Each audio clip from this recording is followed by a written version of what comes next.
Ethan Carter leaned back in his office chair, the hum of the Austin car dealership fading as he sipped his coffee. At 32, he'd built a life he thought was unshakable: manager at a thriving dealership, a cozy home in the suburbs, and a marriage to Sophia, his high school sweetheart.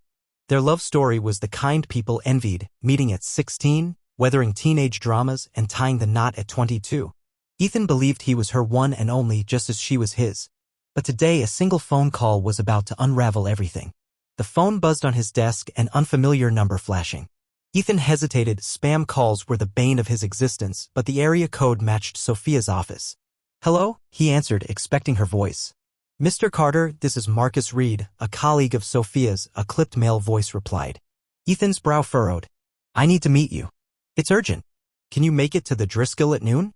Is Sophia okay?" Ethan's pulse quickened. She'd left for work that morning with her usual kiss, her smile as warm as ever. "She's fine," Marcus said, his tone flat. "But there's something you need to know.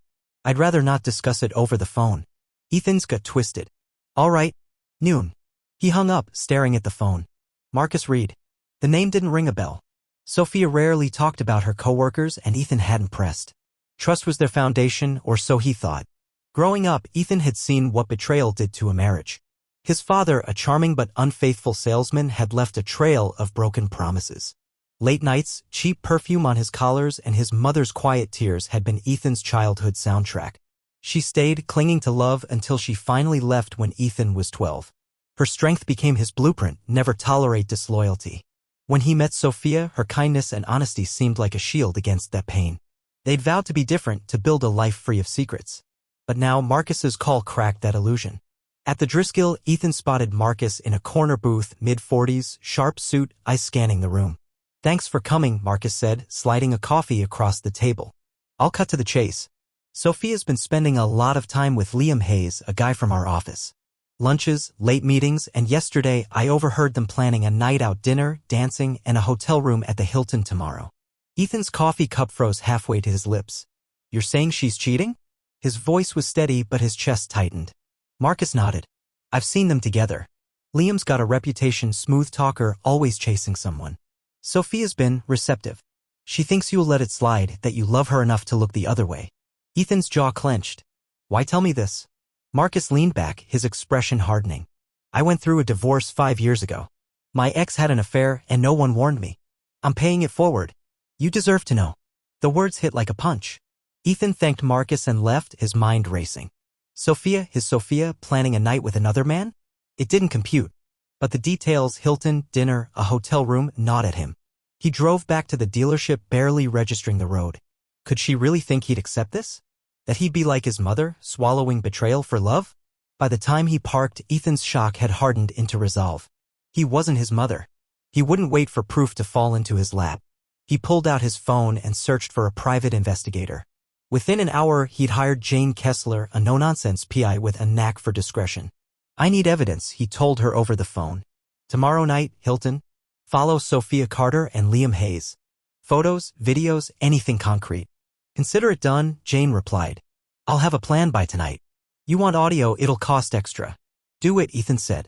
"I need to know exactly what I'm dealing with." Hanging up, Ethan felt a strange calm. If Sophia was innocent, he'd eat the cost and apologize for doubting her. But if Marcus was right, he'd be ready. He thought of his father's smug grin, his mother's defeated eyes. Never again, he'd sworn.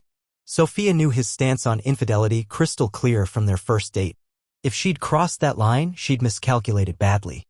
That evening, Ethan came home to their 2-story house, the scent of Sophia's lasagna lingering in the kitchen. She greeted him with a hug, her dark hair brushing his cheek. "Tough day?" she asked, her smile effortless. "Same old," he lied, forcing a grin. Every instinct screamed to confront her, to demand answers. But Jane's advice echoed: "Don't tip her off. Let me get the evidence first." So Ethan played along, chopping vegetables for dinner while Sophia chatted about her day. Her ease, her warmth, it was either genuine or a masterclass in deception. Both possibilities terrified him. After dinner, they watched a sitcom, her head on his shoulder. Ethan's mind churned. Was she planning her night with Liam right now, under this facade? The thought made his skin crawl. When she went upstairs to shower, he checked her phone on the counter. No texts from Liam, no suspicious apps. Either she was careful or he was paranoid. He set it down, heart pounding. At 11 p.m., Sophia was asleep, her breathing soft. Ethan lay awake, staring at the ceiling. Tomorrow, she'd either prove her loyalty or shatter his world. He thought of his mother rebuilding her life after years of pain. If Sophia was betraying him, he'd do the same, smarter, stronger, and without mercy. Jane's text buzzed, plan set. Camera's ready. You'll have answers by Saturday. Ethan closed his eyes, steeling himself. Whatever came next, he'd face it head-on. Ethan Carter barely slept, the weight of Sophia's possible betrayal pressing against his chest. The Austin morning dawned bright, but his world felt shadowed. Jane Kessler, the private investigator, had texted at 6 a.m., team in place. Hilton cameras set. Audio ready. Update by midnight. Ethan stared at the message, his resolve hardening. Today he'd know the truth about his wife. Sophia stirred beside him, oblivious, her dark hair spilling across the pillow. Morning, babe, she murmured, kissing his cheek before heading downstairs. Ethan forced a smile, his heart a knot of dread and determination. At the dealership, Ethan went through the motions, pitching SUVs to a young couple, joking with his team, but his mind was elsewhere. Sophia hadn't mentioned any plans for the evening, which only deepened his suspicion. Was she really meeting Liam Hayes at the Hilton, as Marcus had warned? Ethan's childhood flashed before him, his father's lies, his mother's silent suffering. He'd vowed never to endure the humiliation. If Sophia thought he'd turn a blind eye, she was about to learn otherwise. By 5 p.m., Ethan was home, the house quiet. Sophia's car was in the garage, but no dinner was cooking, a rarity. He found her upstairs, applying makeup, a sleek black dress hugging her frame. A small overnight bag sat on the bed. Ethan's stomach churned, but he kept his voice steady. Wow, you look amazing. Big plans? Sophia glanced at him through the mirror, her smile casual. Yeah, a coworker invited me out. Dinner, maybe some dancing. Thought it'd be fun. She zipped the bag, unfazed. Ethan's pulse raced. Out with who? Like a date. His tone wavered, betrayal creeping into his voice. She shrugged, adjusting an earring. Just a night out, Ethan. Liam from work. It's not a big deal. You're always so busy, and I figured you'd be cool with it. Just one night. Her nonchalance was a blade to his chest. Liam Hayes? Ethan's voice tightened. You're spending the night with another man? Sophia, I'm not okay with this. She rolled her eyes, grabbing her bag. Don't be dramatic. It's just fun. I'll be back tomorrow and we'll be fine. Maybe I'll even pick up some new moves you'll like. She winked, heading for the stairs. Ethan's vision blurred with anger. Sophia, if you walk out that door, we're done. I mean it. His words were steel, each one heavy with finality. A car horn blared outside. That's him, she said, brushing past. Ethan stepped in front of her, his hand outstretched. Please, don't do this. She sighed, kissing his cheek. I'm going, Ethan. We'll talk tomorrow. Have a good night. She slipped around him, her heels clicking toward the door. If you leave, don't come back, he called, his voice breaking. She paused, then laughed softly. You're being ridiculous. See you tomorrow. The door shut behind her. Ethan stood frozen, the silence deafening. Then he moved. He grabbed his phone, activating the voice recorder Jane had recommended. Every word of their exchange was captured. He stormed to the fireplace, placing the device in a drawer, and began his work. Methodically, he packed Sophia's belongings, clothes, jewelry, her favorite books, into trash bags. Her perfume, her diplomas, even her family photos went into her car, parked on the street. He left the keys on the driver's seat. By 9 p.m., every trace of her was gone. A locksmith arrived an hour later, changing the locks. Ethan's home was his again. He tried to sleep, but the betrayal replayed in his mind, Sophia's casual dismissal, her wink. At 11:45 p.m., Jane texted, footage secured. They're at the Hilton. Sending preview now. A grainy video clip followed, Sophia and Liam, laughing, entering a hotel room, his hand on her waist. Ethan's heart shattered, but his resolve didn't waver. He forwarded the clip to his lawyer, Sarah Grant, with a note, prepare divorce papers. I want them ready by Monday. Saturday morning, Ethan was numb, sipping coffee when the doorbell rang. Sophia stood on the porch, her overnight bag in hand. My key doesn't work, she said, frowning. And why's my car on the street? Your key doesn't work because you don't live here anymore, Ethan said coldly. Your stuff's in your car. Get it and go. Sophia's eyes widened. What?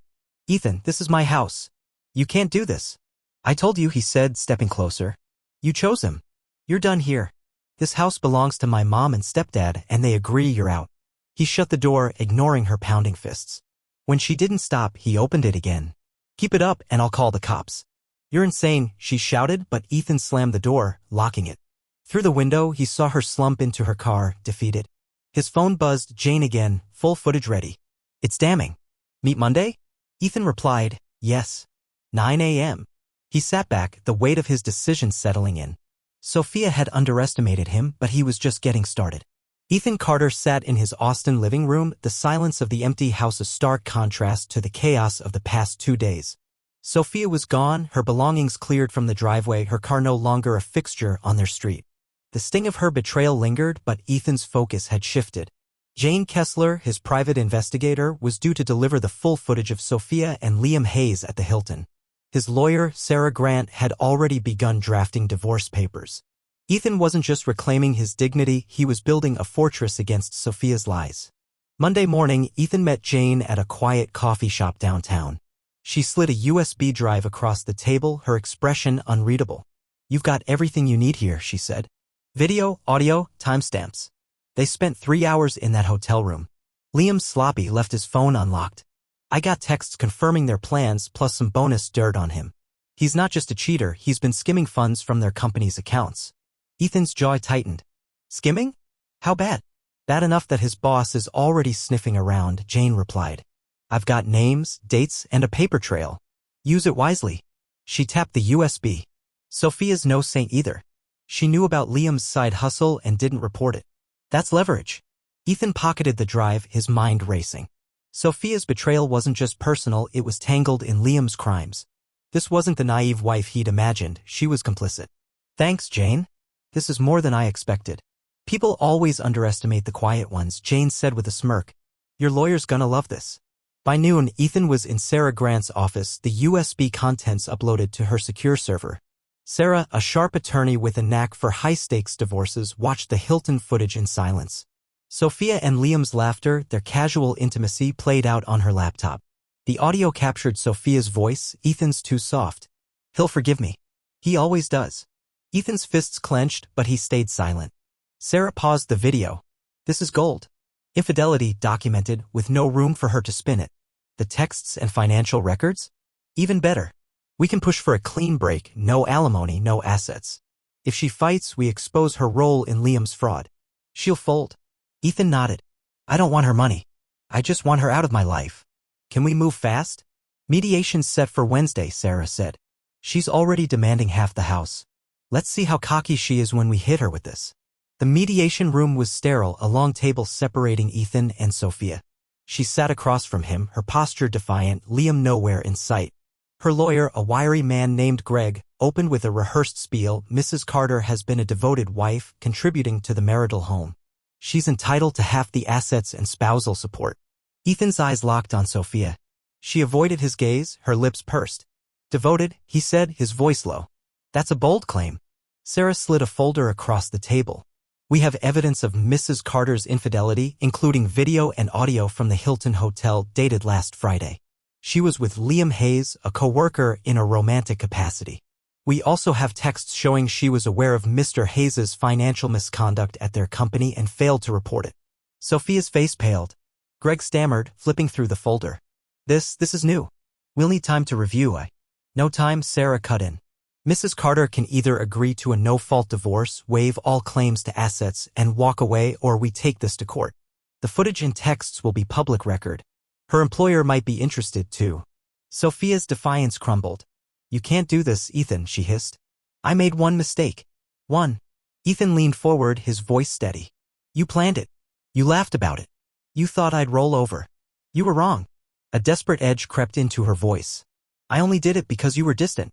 You were always at work, Ethan. I felt alone. Sarah raised an eyebrow. That's not what the footage shows, Mrs. Carter. You mocked my client's trust.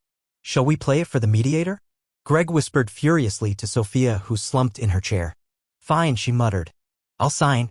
Just make this quick. As they left the room, Ethan felt a weight lift. But Jane's next call stopped him cold. Found something else, she said. Sophia's been emailing a lawyer friend, trying to dig up dirt on you. Old tax records, anything to smear you. She's not done fighting. Ethan gripped his phone. Sophia wasn't just a cheater. She was scheming to destroy him. His revenge had been legal, calculated, but now it needed to be airtight. Keep digging, he told Jane. I want every move she makes. Back home, Ethan sat with the USB, replaying Sophia's words. He'll forgive me. She'd underestimated him at every turn. But the email revelation was a new twist, one that made his blood run cold. Sophia wasn't giving up. Neither was he. Ethan Carter stood in his Austin kitchen, the morning sun filtering through the blinds.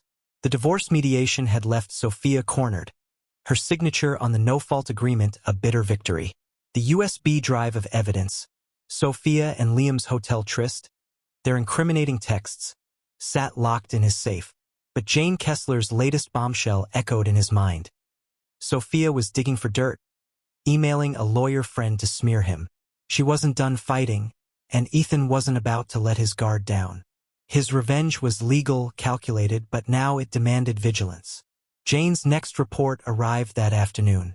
Sophia's desperate, she said over the phone. She's moved to a cheap apartment in Miami, clinging to Liam. But his embezzlement scheme's unraveling. His company's auditing him, and whispers are he's facing charges. Sophia's job's on the line too. She's been suspended for not reporting his fraud. Ethan exhaled, a mix of relief and resolve. Sophia's world was crumbling, just as she'd shattered his. At the dealership, Ethan threw himself into work, his focus a shield against the pain. His team noticed the change, sharper pitches, longer hours. A client, Mr. Dawson, a grizzled Denver retiree, stopped by to finalize a truck purchase. You're on fire, Carter, he said, chuckling. Come to Denver next week. My granddaughter's visiting, and I'm throwing a barbecue. You'd like her. She's got spark. Ethan hesitated. Socializing felt like a chore, but Dawson was a loyal customer. Sure, why not? He said, forcing a smile. Maybe a change of scenery would clear his head. Denver was crisp, the Rockies a stark backdrop. Dawson's barbecue was lively, filled with family and friends. Ethan was nursing a beer when a woman bumped into him, nearly spilling her drink. Watch it, car guy, she teased, her green eyes flashing. Ava Dawson, the granddaughter, was 30, with a quick wit and a no-nonsense vibe. Grandpa says you're some hotshot salesman. Prove it. Sell me on why I should stick around this party. Ethan laughed, caught off guard. Easy. Good food, better views, and I'm here to keep you from spilling more drinks. Ava smirked, and they sparred through the evening, her banter a welcome distraction. But when she mentioned her ex, a cheater who'd left her wary, Ethan's guard went up. Trust's hard to rebuild, she said, her tone softening. You ever been burned? He nodded, the weight of Sophia's betrayal surfacing. Yeah, worst kind. But I'm done letting it define me. Ava studied him, then clinked her glass against his. To moving on, then. Back in Austin, Ethan's phone buzzed with a voicemail from Sophia. Her voice was shaky, pleading, Ethan, I'm sorry. I was stupid. Liam's a mess, and I'm stuck in Miami with nothing. Can we talk? Please. Ethan deleted it, his heart cold. She'd made her choice, Hilton, Liam, lies. Her apologies were too late. Jane's next update was a game changer. Liam's been arrested, she said. Embezzlement, fraud, the works. Sophia's not charged, but her company fired her for negligence. She's broke, living off credit cards. Ethan leaned back, the news sinking in. Sophia's downfall was complete, her arrogance undone by her own decisions. He felt no pity, only closure. Ava's text started trickling in, light and playful. Denver's boring without you, she wrote. Austin got any good bars? Ethan smiled, surprised by the warmth her words sparked. He invited her to visit, and a week later, she arrived, her energy filling his quiet house. Over tacos at a food truck, Ava challenged him again. You're tough, Ethan, but you're holding back. Scared of getting hurt again. He met her gaze, the question cutting deep. Maybe, but I'm trying. You're making it easier. Ava grinned, nudging his shoulder. Good. I'm not here for games. Their connection grew, cautious but real. Ava's blunt honesty was a stark contrast to Sophia's deceit. One night, as they watched the Austin skyline, Ava took his hand. I'm not her, she said quietly. And you're not my ex. Let's give this a shot. Ethan nodded, a flicker of hope igniting. Sophia's shadow was fading. Ethan's lawyer called with final papers. The divorce was official. He signed, feeling lighter than he had in months. Sophia's last email arrived that night, a rambling plea for forgiveness. I know I messed up, Ethan. I'm alone now. Please, let's talk. He deleted it without replying. She'd built her ruin, he was building his future. As Ethan drove to work, Ava's laughter from their last call echoed in his mind. For the first time in months, he felt unburdened. Sophia's schemes had failed, Liam was behind bars, and Ethan was free. Ava was a new chapter, one he was ready to write. Ethan Carter stood on his Austin porch, the evening breeze carrying the scent of jasmine. The divorce was final, Sophia's schemes had collapsed, and Liam Hayes was behind bars for embezzlement. The weight of betrayal, once crushing, had lifted. Ethan's heart, scarred but healing, beat with a new rhythm, hope. Ava Dawson, the fiery Denver transplant, had become a constant in his life, her laughter a balm to wounds Sophia left behind. Tonight, they were hosting a small gathering at his house, a toast to fresh starts. Inside, Ava arranged a charcuterie board, her green eyes catching the light. You're staring, Carter, she teased, tossing a grape at him. Ethan caught it, grinning. Can't help it. You make this place feel alive again. Her smile softened and she leaned in, kissing him lightly. Their bond, forged through shared scars of betrayal, had grown into something solid. Ava's blunt honesty and fierce loyalty were the opposite of Sophia's deceit, and Ethan cherished every moment. The doorbell rang, and Ethan's mother, Ellen, arrived with her husband, Tom. Ellen hugged him tightly. You're looking good, kid, she said, her eyes misty. Years ago, she'd rebuilt her life after Ethan's father's infidelity, and now she saw her strength in her son. I'm proud of you. You didn't let her break you. Thanks, Mom, Ethan said, his voice thick. Their relationship had been strained after his father's chaos, but Sophia's betrayal had brought them closer. Ellen's choice to leave had inspired Ethan's stand, and her presence tonight felt like a full-circle moment. As friends from the dealership trickled in, the house buzzed with warmth. Ethan's colleague, Mike, raised a beer. To Ethan, the guy who dodged a bullet and landed a keeper. Laughter erupted, and Ava playfully nudged Ethan. Keeper, huh? Better live up to that. The evening flowed with stories and music, but Ethan's mind drifted to the final piece of Sophia's downfall. Jane Kessler had sent a report that morning. Sophia was back in Austin, living in a rundown motel, her Miami dreams shattered. Her company had blacklisted her, and Liam's conviction left her isolated. She'd reached out one last time, a letter slipped under Ethan's door days ago. I know I destroyed us, it read. I thought I could have it all, Liam, freedom, you. I was wrong. Forgive me even if I don't deserve it. Ethan had torn it up, the words hollow. Sophia's regret was her burden, not his. Ava noticed his quiet moment and squeezed his hand. You okay? She asked, her voice low. Ethan nodded. Just closing a chapter. I'm here with you. That's what matters. She smiled, her warmth grounding him. Ava had her own ghosts, an ex who'd cheated, but she'd chosen to trust again, and Ethan was determined to honor that. As the night wound down, Ellen pulled Ethan aside. I made mistakes too, she said. I stayed with your dad too long, hoping he'd change. You didn't. You're stronger than I was. Ethan hugged her, the words healing old wounds. You taught me to walk away, Mom. That's enough. After the guests left, Ethan and Ava cleaned up, their banter light. So, what's next for us? Ava asked, drying a glass. I'm not big on plans, but I'm in this, Ethan. You. He set down a plate, facing her. I'm all in. No games, no secrets. Just us. Ava's eyes sparkled and she pulled him into a kiss, the promise of a future in her touch. They stepped onto the porch, the Austin skyline glittering. Ethan raised a glass of wine. To new beginnings, he said. To us, Ava added, clinking her glass. They drank, the stars above a canvas of possibility. Sophia's betrayal had nearly destroyed him, but it had also freed him. Her lies, Liam's crimes, the mediation showdown, they were shadows now, fading against Ava's light. Ethan had won, not just through legal revenge, but by choosing to live again. The next day, Ethan drove to work, Ava's playlist blaring through his speakers. A text from Jane popped up, Sophia's left town. No more moves. You're clear. Ethan deleted it, his focus on the road ahead. The dealership loomed, his team waiting, but his mind was on Ava's laugh, their next date, the life they'd built. Sophia's ruin was complete, her choices her own. Ethan's story, though, was just beginning, a tale of resilience, love, and a heart reclaimed.